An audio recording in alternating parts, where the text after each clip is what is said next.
आवाज़ और तस्वीर की दुनिया में SNN न्यूज़ के साथ मैं हूं यास्मीन कासिम। खबर शामिल करते हैं जंग से, जहां inspector general of police Rao Sardar Ali Khan के अहकामात पर जंग में जनरल परेड का इनेकाद किया गया। जनरल परेड में जिलाई पुलिस समेत traffic police, elite force, patrolling police ने शिरकत की।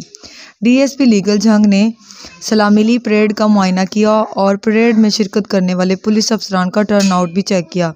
पुलिस अफसरान से खिताब में DSP लीगल जंग का कहना था कि जनरल परेड के इनेकाद से पुलिस अफसरान की फिटनेस और डिसिप्लिन में बेहतरी आएगी, जिससे आप पेशा वराना फ़राइज़ को हसन तरीके से सरअंजाम दे सकेंगे।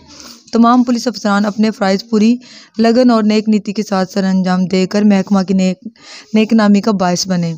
शहरियों के साथ बर्ताव में अखलाक को हरदम तरजीह दें, साफ़ सुथरी वर्दी में मलबूस रहें और डिसिप्लिन का हमेशा ख्याल रखें।